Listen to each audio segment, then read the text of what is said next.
Apocalipse 21, versículos 7 e 8, diz assim o texto sagrado: O vencedor herdará estas coisas, e eu lhe serei Deus, e ele me será filho.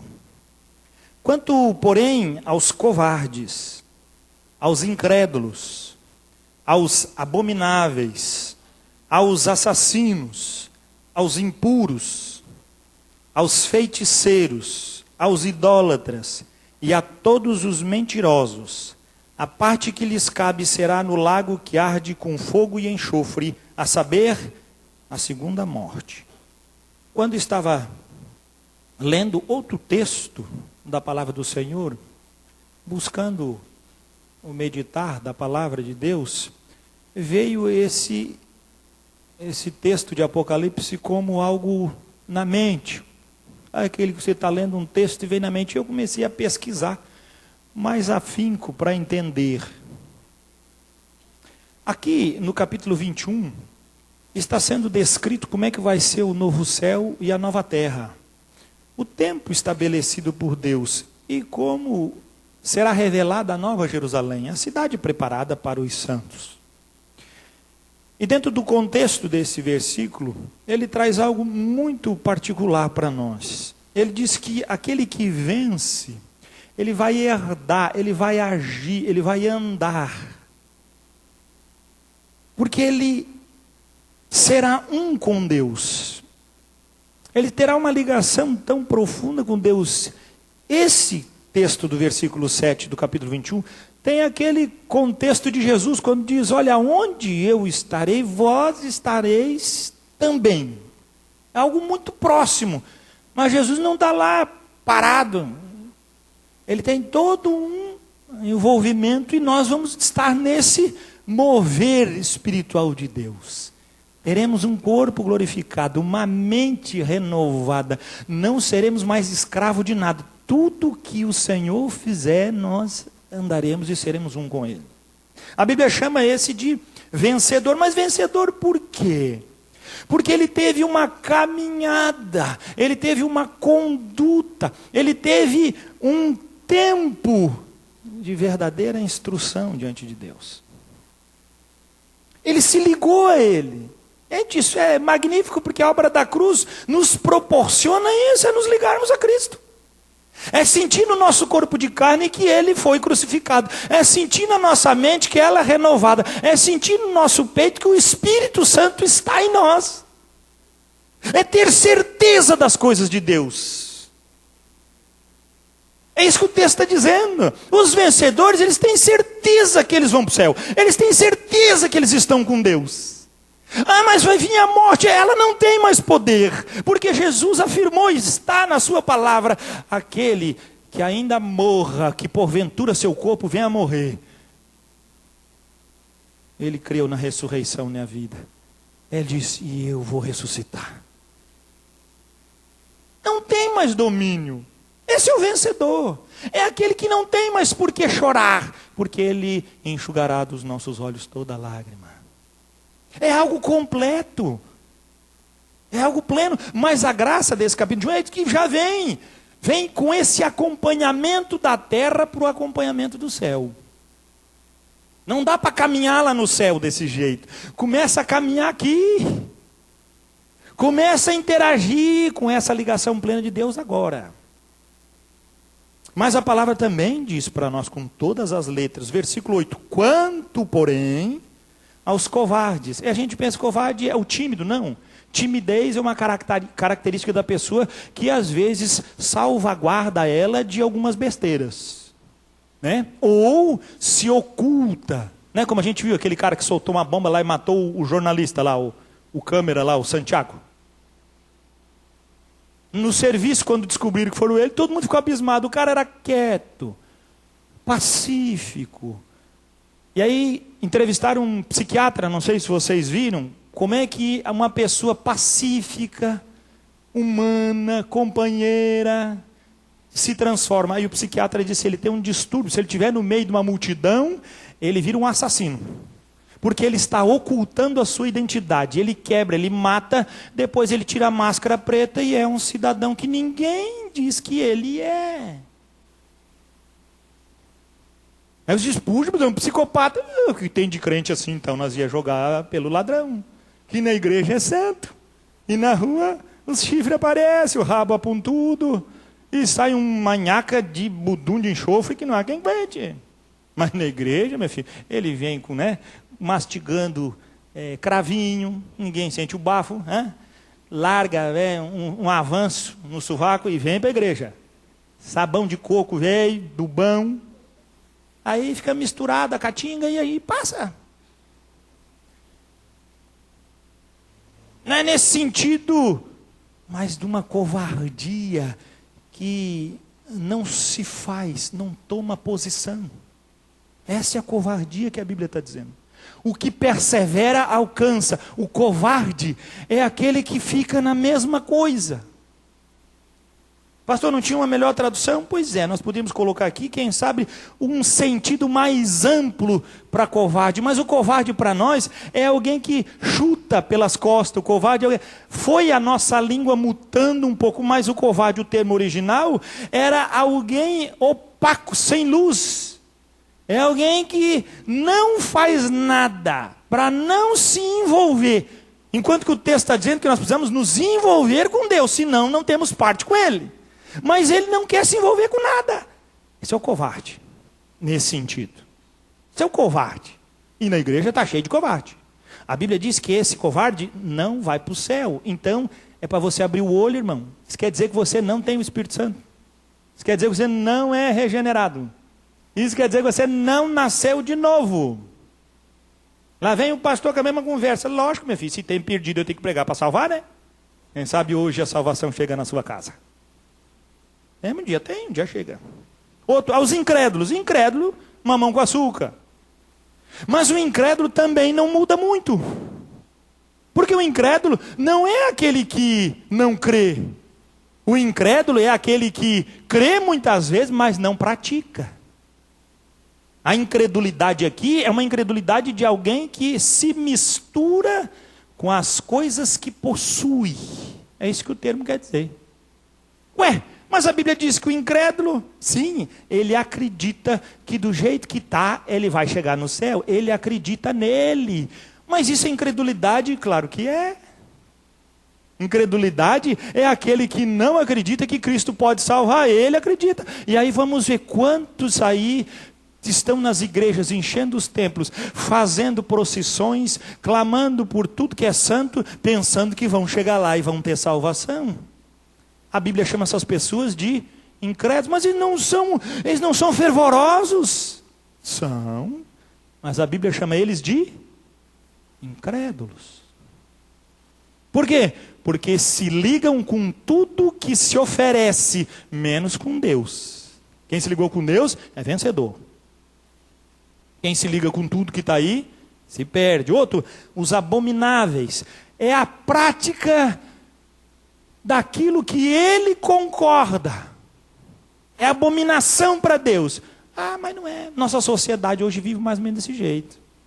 O que é abominação para Deus, já hoje no meio da igreja já não é tanto para nós. O Senhor Jesus diz na sua palavra que ele abomina o divórcio. Ele abomina isso. Não estamos dizendo que não aconteça um divórcio. Circunstâncias ímpares. Mas o sentimento de Deus é abominação. E tem circunstâncias que é melhor que aconteça o divórcio, porque a mulher vive traída a vida inteira e vai ficar ali esperando o marido cair do céu um anjo. Meu filho, não vai cair não. Pica a mula desse casamento. Mas isso é uma outra situação. Eu estou dizendo circunstâncias paliativas, não o que a Bíblia afirma. Mas hoje, quanto mais melhor. É abominação para Deus. É abominação para Deus um relacionamento de namoro impuro. Isso é abominável a Deus. Vocês nunca viram no casamento, eu ainda fiz sábado que o pastor, depois de fazer o cerimonial, e eu faço sempre, diz assim, agora o noivo pode beijar a noiva, não é? Todo mundo bate palma, aquela coisa arada toda. Mas você sabe quando é que começou isso? Isso começou há 300 e poucos anos atrás. Por que agora ele podia beijar a noiva? Porque ele namorava, ele não podia nem pegar na mão dela. Hoje, eles beijaram tudo já o que podia. A gente faz isso por uma tradição, para que dê um encerramento ao cerimonial. Mas qual é o noivo aí que casou e beijou a noiva naquela hora? O primeiro beijo dele foi ali. Ninguém de nós, meu filho. Todo mundo catou a neguinha antes da hora. É verdade? Não é. Agora você está vendo uma tradição. A igreja trazia isso. Isso virou uma tradição no casamento. Porque naquela hora, diante de testemunhas, diante do marido, diante dos pais, todo mundo estava o quê? A virgem e o virgem. Agora os dois estavam perante o Senhor. E agora o pastor, o padre, o líder, a autoridade espiritual sobre aquelas famílias, diria para eles assim: pai e mãe acompanhamos, pai e mãe acompanhamos, o senhor trouxe sua filha até aqui, o senhor trouxe seu filho. Agora, meus queridos, não tem mais choro nem vela. Agora os dois são marido e mulher. E para que todos testemunhem esse fato, você pode beijar a noiva. Porque ele beijando ela, todo mundo ia dizer: agora pode. Mas se ele beijasse ela antes, ia ser um escândalo. Mudou muito, né? Faz tempo que beijinho, já faz tempo que o negócio está livre, leve, solto. A Bíblia fala que isso é abominável. Isso é abominável. Você concorda com as vidinhas, mais ou menos, do seu filho? Abra bem os olhos, não. Isso é abominável. A Bíblia diz que os abomináveis não vão para o céu. E aí? Pastor, dura essa palavra? Não, é verdadeira. Ela é dura porque entra certinho, encaixa aí, pá! Derruba o cara. Assassino. Mas eu não sou assassino. A Bíblia nos afirma em Mateus, capítulo 6, que se você desejar o mal para o seu irmão, você é assassino. A gente pensa que assassino é puxar um 38 e derrubar na orelha de um. Eu quero que esse cara morra. Assassino. Assassino. Puxa, pastor, está difícil para o céu. Por isso que o céu é só para novo nascido. É para gerado novo. Porque senão, meu filho, era muito mais fácil tu andar com uma arma na cinta, debuiando bagulho para todo lado. Aos impuros, relacionamentos sexuais. A Bíblia fala que gera uma condição impura, fora do padrão do casamento. Todos eles entram no impuros. Aos feiticeiros, os que cogitam para si poder, também na Bíblia é chamado de feitiçaria. As pessoas têm que me respeitar porque é do meu jeito, vai ter que ser assim. Feitiçaria isso. Mas eu não fiz nada de macumba, de coisa lá fora. Mas é feitiçaria. Mesmo espírito que age, é a mesma condição que age nessa forma. Outro, idólatras. Não precisa nem dizer, né? Botar qualquer coisa na frente de Deus. Idolatria. E a todos os mentirosos. Pastor, estamos lascados então. De vez em quando a gente sorte uma mentirinha, alguém aperta o cara de cá, aperta de lá, o cara vai e fala, estamos lascados. Não, meu filho, esses mentirosos é a mesma conduta de todos. É aquele que ele tem uma prática de mentira. Ele acredita numa doutrina própria mentirosa. E aí nós precisamos ir um pouco mais além. Primeira carta de João, volte um pouquinho aí. Capítulo 2. Versículo 22.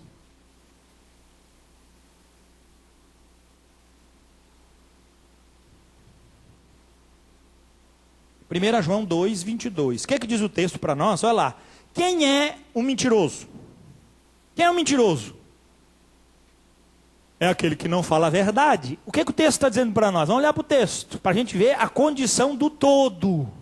Quem é o mentiroso? Ele diz, quem é o mentiroso? Senão aquele que nega que Jesus é o Cristo.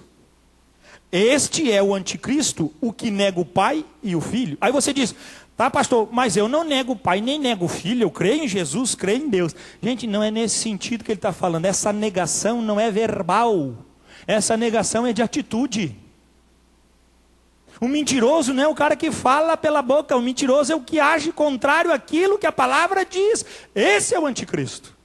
Por isso a palavra diz para nós temos que abrir bem os olhos, que nos últimos tempos dentro da igreja seria o celeiro dos anticristos.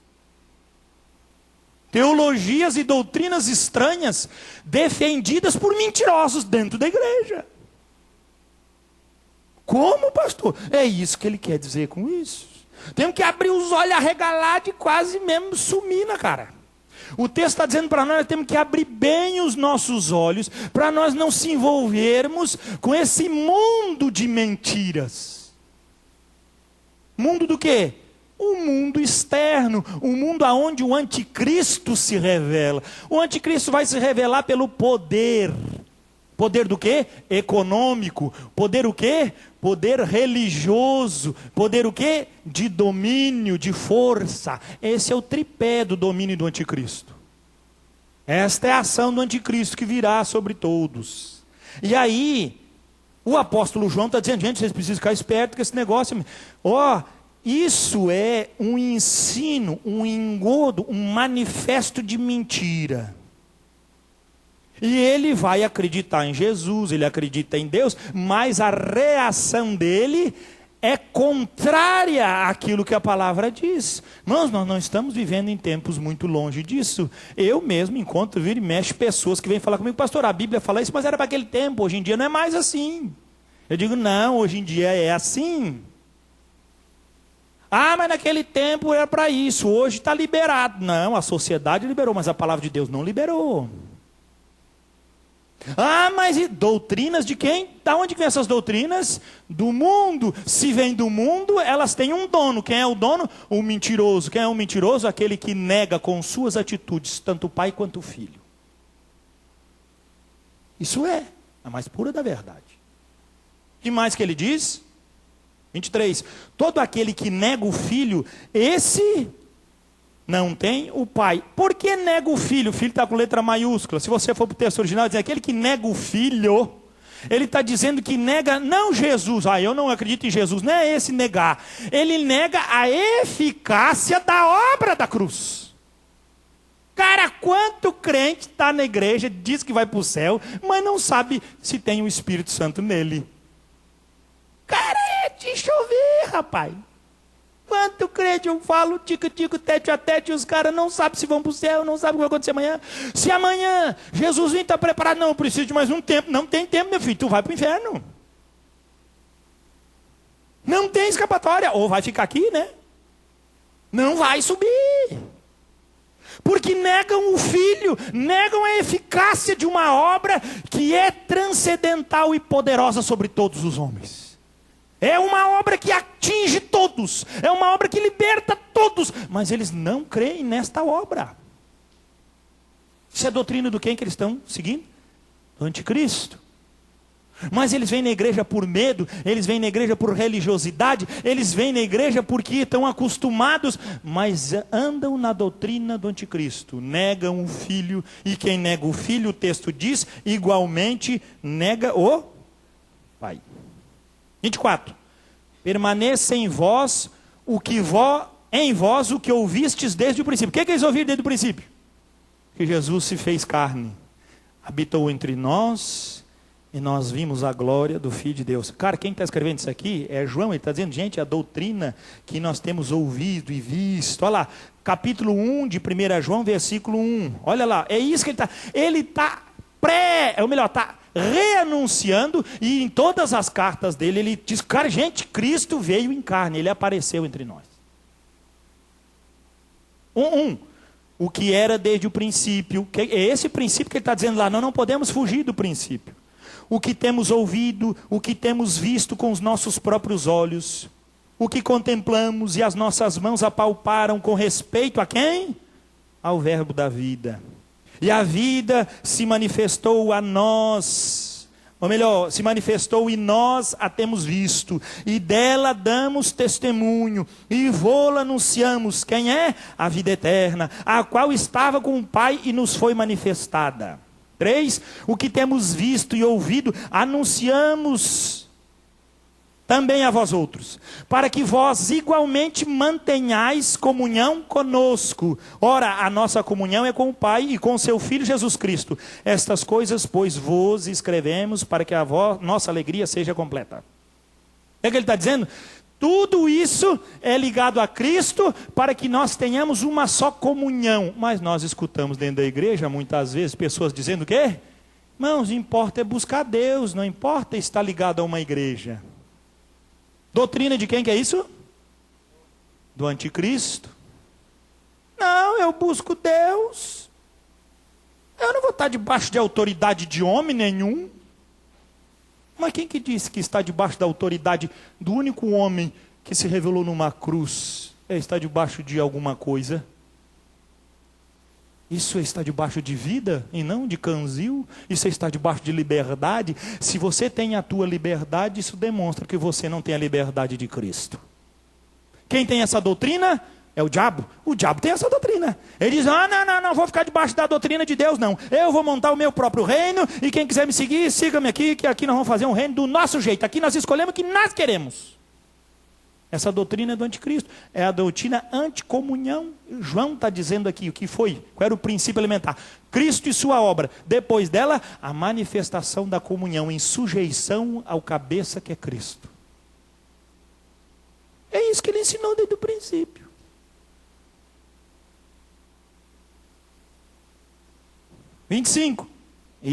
Capítulo 2, versículo 25. E esta é a promessa que ele mesmo nos fez. O que ele nos prometeu? A vida eterna. Isto que vos acabo de escrever é acerca dos que vos procuram enganar. Mas ele não se dá por contente só. Vire umas folhas, aí você vai para 2 João, capítulo 1. Ou melhor, só tem um capítulo mesmo, né?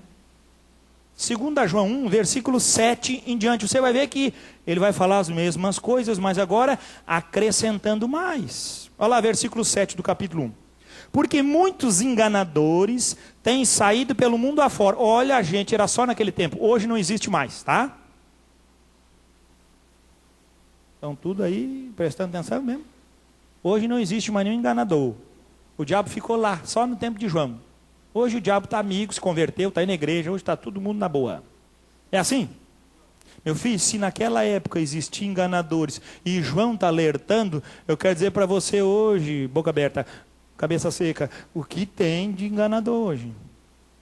Gente, os enganadores, eu estou falando para você com as qualificações que o livro de Apocalipse diz, não são enganadores que vão entrar na igreja, vão abrir as asas, vão dizer, eu vou montar uma igreja do meu jeito, eu vou fazer uma igreja para as pessoas. Não é desse tipo de enganador, é o enganador que traz o mundo junto com sua doutrina, e a doutrina do mundo, a Bíblia diz que ela é demoníaca, ela é uma doutrina que nega o Cristo encarnado. Isso é. 7, porque muitos enganadores têm saído pelo mundo afora, os quais, o que diz o texto?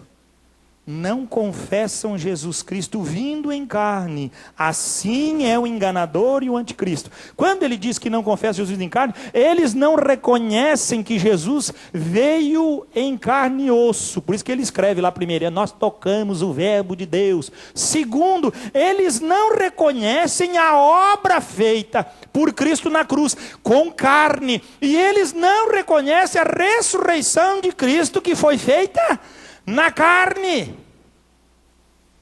Ele não, Deus, Jesus era Deus, então era um espírito que ressuscitou, nada, meu filho. Quando perguntam para Jesus, Jesus atravessa a porta e está no meio dos discípulos, tudo apavorado. Ele diz, por que vocês estão olhando para mim como se fosse um espírito? Toca aqui, vê que sou de carne e osso. Carne e osso. Toca aqui, vem cá, bote a mão aqui, gente, sou eu. E aí, sentando na mesa, trouxeram, dá o que comer. E trouxeram para ele o quê? Pedaço de peixe e um favo de mel. Aí come, aí ele diz, espírito não come. Sentou Jesus e comeu. Quem ressuscitou?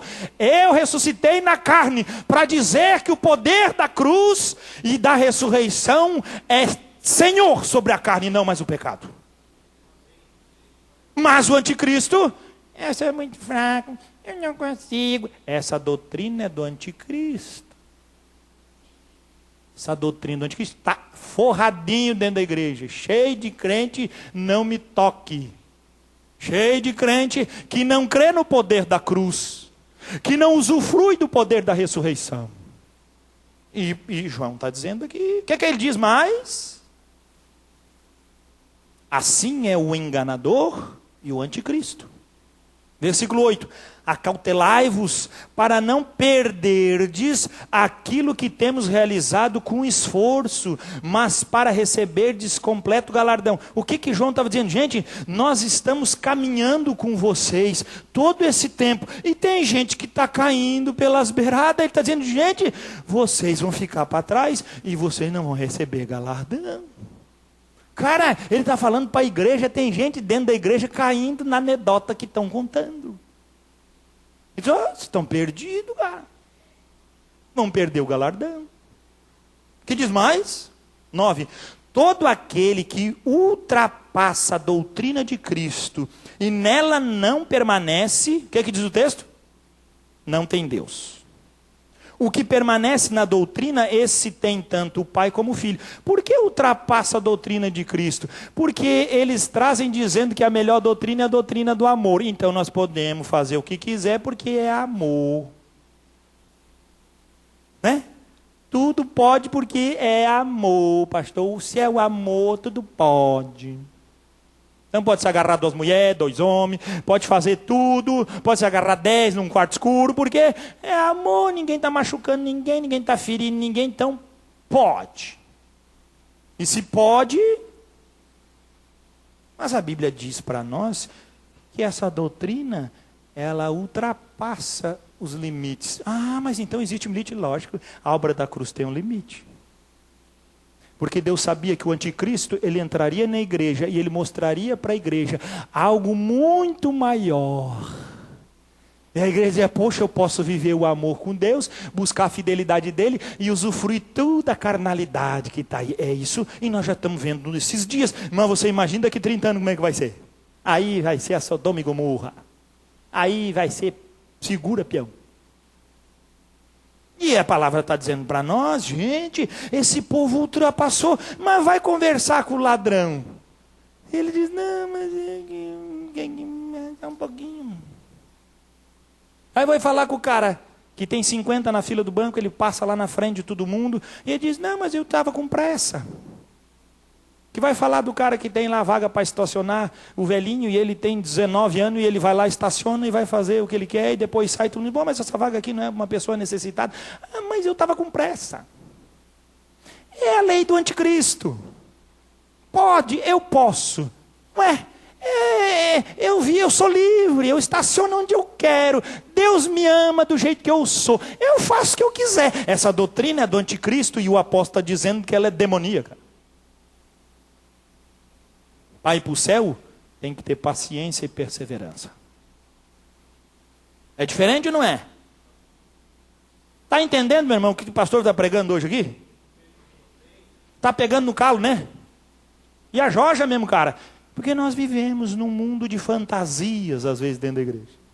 Quando nós lemos o texto sagrado, parece que a gente lê só para os outros e não para nós. Mas eu amo a palavra do Senhor, porque ela traz inspiração para mim. E é a verdade. Cuidado com quem você anda na igreja, meu irmão. É seu irmão? É, mas é experimentado? É um irmão mesmo de confiança? Ah, pastor, eu vi um irmão, contei todo meu, abri meu coração para ele. Cuidado, meu filho, pode ter aberto o coração para um filho do cão que está aqui dentro. É alguém que anda com você? É alguém que você conhece? É alguém que você partilha? Então esse irmão, cara, ele é experimentado, é perseverante, é irmão aprovado. Abre o coração para ele.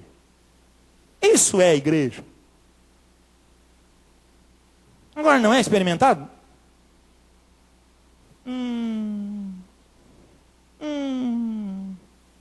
Pode ver, o que não é experimentado, ele acha logo um outro tão inepto e inativo quanto ele para abrir o coração.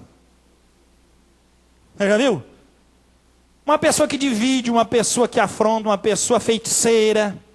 Feiticeiro no princípio bíblico, uma pessoa que deseja o mal do outro, uma pessoa que maquina, ela abre o coração para o experimentado, que vai corrigir, vai exortar, vai consolar ela com a virtude profética da palavra?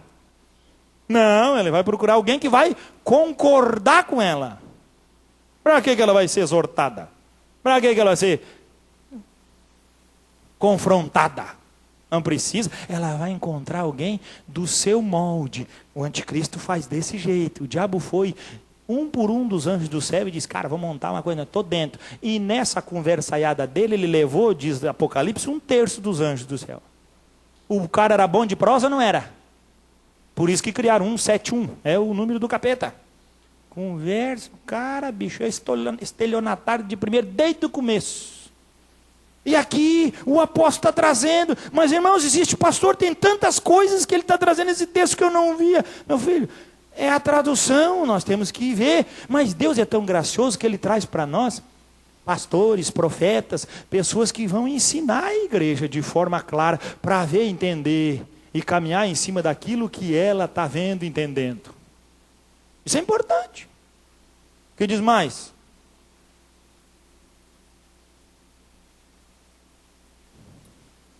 Versículo 9, finalzinho.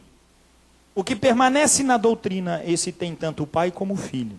10. Se alguém vem ter convosco e não traz essa doutrina, a de Cristo, carne, e venceu o pecado na carne, e ressuscitou na carne, não recebais em casa, nem lhe deis as boas-vindas. Ah, agora crente dá boa-vinda, né, cara? Pro ímpio tem que dar a chama para ele, seja bem-vindo à nossa igreja e tal. Agora já falou pro cara, já viu com ele, ele continua vindo. Meu filho, olha pro cara de canto, esse cara é olha, o anticristo querendo entrar na tua vida, te chamando de amigo, batendo nas costas e vivendo no engano. O que diz o texto? Se alguém vem ter convosco e não traz essa doutrina, não recebais em casa, nem lhe deis as boas-vindas. Por quê? Porque ele acabou de dizer que a igreja, no sentido de amar todo mundo, estava engolindo os ensinos do mundo e praticando as coisas erradas. Versículo 11. Porquanto aquele que lhe dá boas-vindas, faça, o que diz o texto? O que é cúmplice? Lembra lá no comecinho que a gente tem que estar cúmplice de Deus, mas ele é cúmplice das coisas do anticristo. Então a Bíblia diz que ele vai andar e pensar igualzinho o anticristo. Porquanto aquele que lhe dá boas-vindas, faça cúmplice das suas obras, e o que diz mais? Obras más. Fosse obra enganadora, cuidado, fique alerta. Não, irmão. Escutou, é cúmplice. Não perseverou, é cúmplice. Mas pastor, é muito duro esse testemunho. Não, meu filho. Em Cristo Jesus, o próprio apóstolo João, na primeira carta, diz, e nós obedecemos os seus mandamentos, e eles não são pesados. Eu quero voltar para lá, para que você veja, se eu sou regenerado, o que tem em mim? Olha lá o capítulo 2 mesmo vai dizer para nós. 2:27. Quanto a vós outros, a unção que dele recebestes permanece em vós. Quem é essa unção, irmãos? Espírito Santo. E não tendes necessidade de que alguém vos ensine, o Espírito está lá, ensinando. Mas, como a sua unção vos ensina, por isso é o Espírito, que unção aqui é uma pessoa, unção aqui é uma pessoa, unção aqui é um contato, por isso que ela ensina. A unção que vocês têm, ela vos ensina a respeito de todas as coisas. Só uma pessoa pode fazer isso. E essa unção é o quê? E é verdadeira, e não é falsa. Permanecei nele. Olha só, rapaz, permaneça no Espírito, na unção. Naquele que te guiou até ela. Como também o quê? A unção vos... Gente, ele está dizendo, gente, nós temos, o Espírito nos guia a verdade. E o Espírito testifica no nosso Espírito que somos filhos de Deus. Romanos 8 fala isso. O que mais?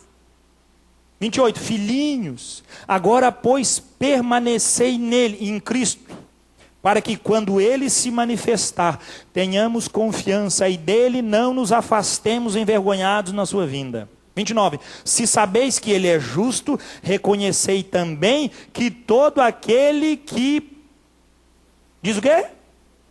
Pratica a justiça é nascido dele. Todo aquele que anda no hábito da justiça, que anda pela fé, é filho de Deus. Tremendo. Tremendo. Tremendo. Demais isso. Mas João não ia deixar nós de mão abanando. Como nós sabemos, então, que Jesus permanece em nós? Como é que eu tenho essa certeza, pastor? 1 João 3, versículo 24. A segunda parte, ou a parte B. Você tem a primeira parte, que também pode ser lida, mas eu quero que você entenda apenas a parte B do 24. A primeira é importante, aquele que permanece em Deus. Vamos ler o 24 todo para ninguém ficar aqui confuso, para que tenha mais clareza, né? E aquele que guarda os seus mandamentos permanece em Deus. Ó, guardar mandamento não é saber decor, guardar mandamento é praticá-los. E Deus fica onde? Nele. Ponto. A segunda parte. E nisto conhecemos que ele permanece em nós. Como sabemos que Cristo está em nós? Pelo Espírito que nos deu. Recebemos o Espírito? Ah, mas eu não recebi o Espírito. Então não está nele. Recebemos ou não recebemos? Eu recebi o Espírito, meu filho. E por quê? Pela fé recebemos o Espírito, porque pela fé cremos na obra de Cristo. E se cremos na obra de Cristo e sua identificação, recebemos o Espírito. Gálatas 4:6. Vai falar isso para nós. Isso é para trazer fé para nós. Primeiro vem a doutrina, agora a fé. Gálatas 4:6 diz assim: e porque vós sois filhos, ou porque somos filhos, enviou Deus ao nosso coração o quê? O Espírito de seu Filho, que clama agora, Abba Pai. Versículo 7. De sorte que já não és escravo, porém, filho, e sendo filho, agora também és herdeiro por Deus. Tá bom o negócio aí? Vai ficar melhor ainda. Quando cremos, então, é que recebemos essa ação do Espírito na nossa vida. E aí não precisa acontecer nada, você precisa crer, andar pela justiça, saber da obra e praticá-la. Como diz isso, pastor? 1 João, volta lá. 1 João, capítulo 4, versículo 13 e 14. Olha lá o que diz o texto. 1 João 4, 13 e 14. Nisto conhecemos que permanecemos nele, e ele em nós, em que nos deu do seu... como é que eu não sei, cara, que eu tenho Espírito? Ou a Bíblia mentiu, ou você está mentindo. Entre a Bíblia fala a verdade, ou você é mais fácil ser mentiroso. 14. E nós temos e testemunhamos que o Pai enviou o seu Filho como Salvador do mundo. 15. Aquele que confessar que Jesus é o Filho de Deus, Deus permanece nele e ele em Deus. Que bênção, né? Este é o nascido de Deus. E o que nasce de Deus vence o mundo. Ora, mas a gente tem dificuldade, lógico que temos, mas vencemos o mundo com Cristo. 1 João 5, 4 e 5. Vira a folha aí, você já vai ver. Capítulo 5, versículo 4 e 5 diz: porque todo o que é nascido de Deus, o que é que diz o texto? Vencerá o mundo. É verdade? É futuro? Vence. O verbo está numa posição concreta. Não base nossa, mas pela base desta obra aqui. É Cristo. Eu permaneço em Cristo. Então eu estou em Cristo e se eu nasci de Deus, eu venço. Esse cara vence o mundo. Olha lá, 2 pontos. E esta é a vitória que vence o mundo. A nossa fé. A fé daquele que nós vimos atrás, que confessou que Cristo verdadeiramente veio em carne. 5. Quem é o que vence o mundo, senão aquele que crê ser Jesus, o Filho de Deus? Benção, né? Para encerrar, Efésios 1. Garantia, meu filho. Nós temos que ter garantia de que o Espírito está em nós. Temos que ter garantia que nós vamos para o céu. Nós temos que ter garantia pela fé. O Espírito disse, então vamos ler a palavra que vai nos impulsionar essa verdade. Queimar o nosso coração. Garantir para nós isso. Efésios 1, 13 e 14, diz assim: em quem também vós, depois que ouvistes a palavra da verdade, ouviram o evangelho da vossa salvação, tendo nele também crido. Só faltou Paulo dizer assim: vocês que permanecem no princípio, no elemento que transforma, é Cristo encarnado, morto, ressuscitado, trazendo o Espírito sobre vocês. Ele está falando a mesma coisa que João, só que João dá ênfase em Cristo. E Paulo está dando ênfase à igreja, essa unidade do corpo, porque Efésios é escrito para a igreja em Éfeso. Tendo nele também crido, o que diz o texto? Fostes selados com um Santo Espírito da promessa. E o que ele é, esse Espírito em mim, pastor? Versículo 14. O qual é o penhor da nossa herança, até ao resgate da sua propriedade, em louvor da sua glória. Quanta doutrina errada ainda tem no nosso coração. Porque você está aí sentado e tem um monte de doutrina errada, mas não se dobra ao princípio. Ultrapassou a doutrina de Cristo. A Bíblia diz: ultrapassou, estás errado, meu filho. Renuncia o que está errado. Eu sei que hoje eu me delonguei, eu sei. Mas, irmãos, a minha alma estava gemendo por pregar essa verdade hoje. Tinha grande necessidade. Eu não sei, provavelmente Deus trouxe quem tinha que escutar hoje aqui, né? Eu estava trêmulo quando estava no louvor, não tinha ofegante, não tinha nem muita força para cantar. Tal era a minha responsabilidade de ensinar isso para a igreja. Porque essa palavra pode mudar a história de você. Mas essa palavra serve nessa noite para empurrar você para o inferno. Porque ela é condenativa ou de salvação. Nós pensamos que o anticristo vai chegar no mundo, ele vai dizer: eu sou anticristo, e nós vamos ver o anticristo e vai dar uma balbúrdia. Irmãos, a palavra nos diz, e João fala na sua primeira carta, o espírito do anticristo já opera no mundo, na época dele, hoje está operando, mas o anticristo vai se revelar, porque ele vai conseguir, no final dos dias, operar dentro da igreja. Porque a própria palavra de João diz que o próprio apóstolo João fala, e Paulo também diz que existe alguém que detém o espírito do anticristo. É a igreja viva com o Espírito Santo derramado. Mas a igreja será subordinada ao engano. Ela ama as coisas do mundo e os prazeres. Enquanto João fala: não ameis o mundo, nem as coisas que no mundo há. Pois quem ama o mundo, o amor do Pai não está. Pois é. Tem gente que não veio para a igreja porque ama novela. Virou já uma idolatria, não sai de casa sem ler o horóscopo. Crente não faz as coisas, mas tem que ser do jeito dele. Estou falando isso aqui, meu filho. Eu perco amigo, mas nunca vou deixar de falar a verdade. Crente que não passa debaixo de uma escada porque senão vai dar azar e o dia vai ser ruim. Ele quebra o espelho e unge a casa, porque senão vai vir 7 anos de azar. Ele está rindo, meu filho? É tanto crente, boca mole, que tu não diz nada. Tanto cabeça seca. Tanta gente enganada, sem nenhuma virtude sobre sua vida. Enquanto que a palavra diz que a unção que dele recebestes, ela não se perde, ela permanece em vós. Porque essa unção não é algo que nós sentimos e sai.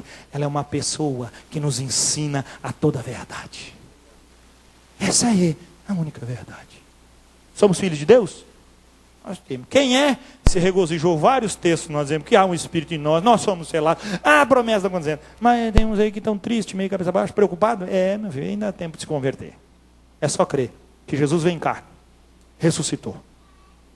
E essa vida dele vai matar essa tua natureza carnal. Eu tenho certeza disso porque, graças a Deus, ela matou a minha. E hoje existe um Espírito que testifica todos os dias. Levanta, filho, nós temos um dia pela frente. O Espírito testifica todo o tempo. Graças a Deus, porque ele habita em mim e habita no coração de todo aquele que crê. Crê. Recebe.